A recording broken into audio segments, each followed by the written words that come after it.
Right, welcome back to another video on this channel, lads, and yeah, we're starting off this video Ireland 3, Latvia 2, and yeah, we're bringing some more Irish content to the channel because if you are a subscriber of this channel in recent times, you'll know that I don't really tend to do a lot of Irish content because yeah, first of all, the international breaks only come along so often, and yeah, haven't really done many match reaction videos or videos on Ireland in general. The only ones I can really remember off the top of my head are when we got knocked out in the Euros qualifiers for 2020, also when we lost to Luxembourg 1-0 in that horrendous game at home at the Aviva during COVID. And I think I did one on when we lost 3-0 to England in a friendly there, like, 2 years ago during lockdown as well. So I haven't really done much Irish content, but that starts here. With a new era comes new content, and by new era I mean a new era in terms of the sense that we've got a new, fresh new badge with the Shamrock finally back on it, which is a start first and foremost. We've got new fresh kits as well, which look really, really nice. The new home kit, of course, and a new star by up front in Evan Ferguson, who, if he fulfills anything like his potential suggests, could be an absolute world beater of a striker in years to come, and he is all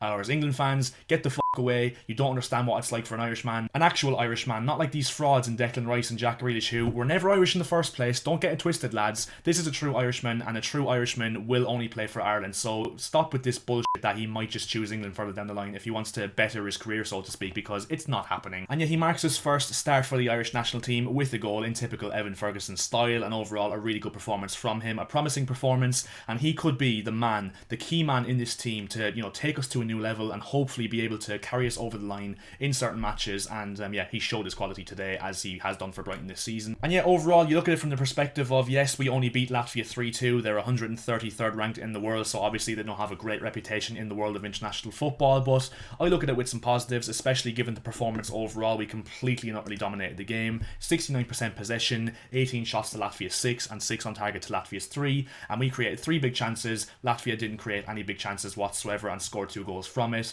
The first goal, nothing anyone can do about it, just an absolute rocket into the top corner. As I said, nothing anyone in the world of football or the world in general is going to ever do about it. And the second goal, yep, there's suspect over Kelleher, to be fair. He should be getting a firmer hand on it and keeping it out regardless, but it is a shot from outside the box still, so from an Irish perspective, from, the outfielder's perspective, it is kind of a lucky goal once again, like the first one as well, but yeah, that dragged them back into the game. But yeah, I do see positives, like I said, simply because of the fact that we dominated the game, especially given the fact that we scored 3 goals in a football match full stop, because it doesn't happen very often for Irish fans. If you're not Irish, you won't obviously know about this, but we don't tend to score a lot of goals, or at least haven't done in Stephen Kenny's tenure. And our top goal scorer over the last 2 or 3 years, Shane Duffy, isn't even in the squad. And yes, Shane Duffy is our top scorer over the last few years, and yes, he is a centre-back who doesn't start for Fulham. So we've come a long way over the dross we've experienced in the last, decade odd, maybe even a little bit more, to be fair, because my god, we've experienced some really dull times, like I alluded to with that Luxembourg defeat at home. I think that was the pinnacle of the downward spiral we've been on over the last few years. So finally we have some positives with some good young players coming through,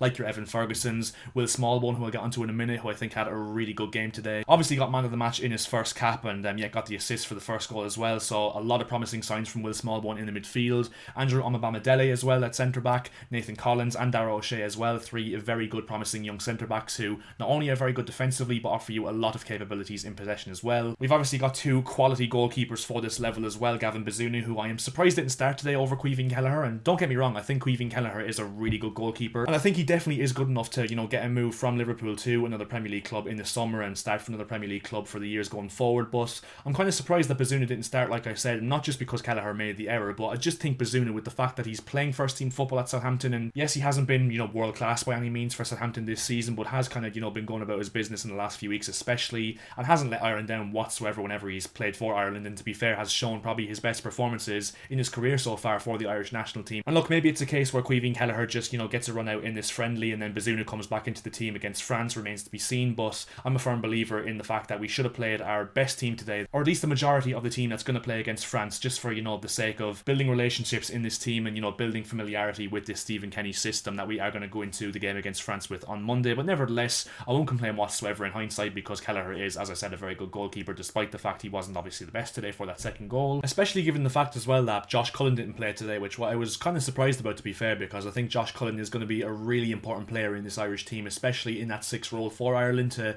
sit behind someone like Will Smallbone or Alan Brown or both of them in this 3-5-2 system and offer a bit of stability defensively, but also is very equipped in terms of his abilities on the ball as well, hence why he's been getting rave reviews from Vincent Kompany in this massively possession-based Burnley team this season, who have been absolutely brilliant in the Championship. So yeah, hopefully it's nothing major for Josh Cullen and he does get a start against France alongside Will Smallbone and Alan Brown in that midfield. No disrespect to Malumbi, because I think he was okay today. But yeah, it's finally promising, and to be honest, I think it's probably the best starting 11 or best Irish squad I've seen in terms of, quality of personnel throughout the squad in quite some time now, to be fair, which does say a lot, because obviously the squad isn't, world class by any means, but yeah, I think there's some very good players, like I said there, like I mentioned. Then you have Matt Doherty in there, Alan Brown, who I think was really good today, Michael Obafemi, who, is going to put in a shift, and obviously he plays for Burnley, who are going to be a Premier League club in a few months. You've got Ogbene off the bench, Chidozie Ogbene, the main man, who is the next coming of Jesus Christ himself, I think it's fair to say. His 4th Irish goal, and yet looking like a real cult hero for the Ireland national team at this moment in time, so hopefully that continues. And look, not to, go over the top by any stretch of imagination or over-exaggerate by any means,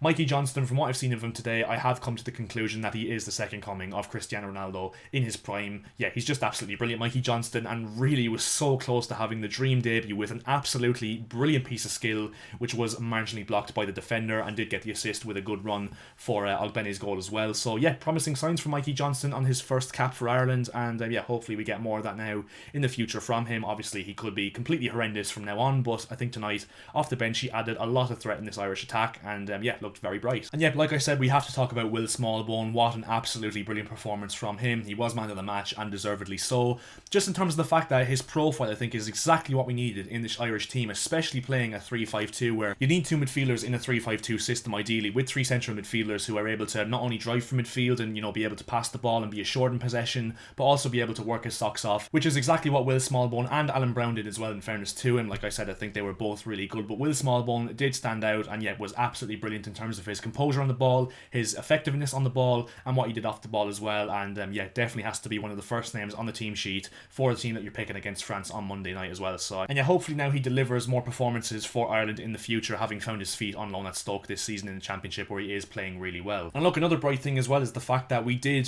dominate a game and actually score 3 goals against the team who we are expected to do so against, which sounds really weird, but for anyone that's Irish and watched the Irish national team for a long period of time now will know exactly what I'm talking about in terms of the fact that we've actually been better against teams that we're not supposed to be better against compared to the teams that we're supposed to, roll over technically on paper. And I think that's mainly down to the style of play and the personnel and player profiles that we have in this squad, who I think are mainly suited to a counter-attacking style, hence why we're so decent against big teams like your Portugals, who we, played really well against home and away in that World Cup qualification campaign, against Serbia as well, who are, quite underrated at this moment in time. So it's no surprise we do well against those bigger teams, given the fact that our players and our team does, set up well for a counter-attacking style, and against, lower block teams like your Latvias and, Gibraltars and all those teams, and obviously Luxembourg, we have kind of struggled. But it looked like today we put that behind us, obviously scoring 3 goals, and I think a big part of that could be Evan Ferguson with his, natural ability as a number 9, which we've massively lacked over the years, especially since Robbie Keane left, to be fair. So in terms of the team I want us to set up with against France on Monday night, as you can see on your screen, the same formation, 3-5-2, Gavin Bazunu coming in goal instead of Caoimhín Kelleher. No disrespect to Kelleher whatsoever, but I just think Bazunu deserves a start in terms of the fact that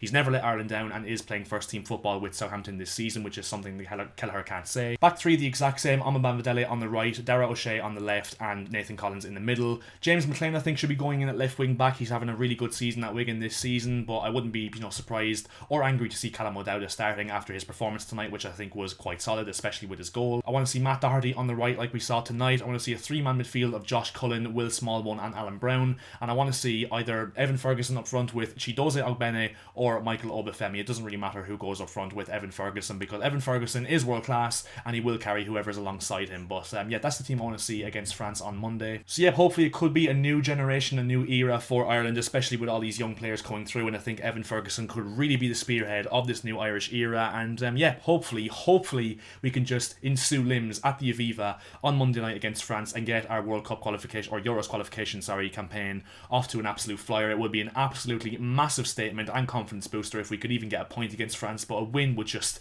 be absolutely unbelievable. With an Evan Ferguson winner, imagine putting it into the universe. But yeah, overall, even though it was, worrying that we did concede 2 goals to Latvia at home, as I said, it was just 2 goals from absolutely out of the top draw. The second goal not so much, but the first goal especially. But in terms of the fact that we scored 3 goals, dominated the game, and yeah, played well in my opinion, especially given the fact that we haven't actually, played, or this squad hasn't played a game together for, quite some time now. I think it was, promising signs, like I said, and will be a little bit of a confidence booster going into that game against France, especially considering we did win the game. So, yeah, bring on France. Mbappe, going in Nathan Collins' pocket. Ousmane Dembele, have you met Andrew Bamidele? And Karim Benzema, I'll introduce you to my good friend Dara O'Shea, because he will not be letting you out of the wardrobe for the entire 90 minutes. But yeah, all jokes aside, we probably will get thumped by France, but you know what? We're going to be confident, because for once, we can actually, be justified in being a little bit hopeful of this Ireland national team, because we've been so devoid of any hope and have any hope in the team over the last few years. So finally, we have some young players that we can actually maybe rely on for the next few years, all going well, and yeah, we move on to that game against France on Monday. And Germany 2024, book the flights, lads. We're on our way. Well, yeah, that would bring us to the end of this video. If you did enjoy this video, make sure to leave a like and also subscribe to the channel. We are closing in on 2,000 subscribers. We're so close now, so my Irish compatriots, help a brother out on this one. I will be doing more Irish content, like I said, and I will be obviously making a match reaction video for that France game on Monday, which hopefully we can see limbs in. But yeah, leave a like on the video, like I said. Subscribe to the channel if you are new. You'd be an absolute legend and help me get to 2,000 subscribers as soon as possible if you do so. And yeah, I'll see you guys in my next video, and yeah, chat to you later. Come on, Ireland.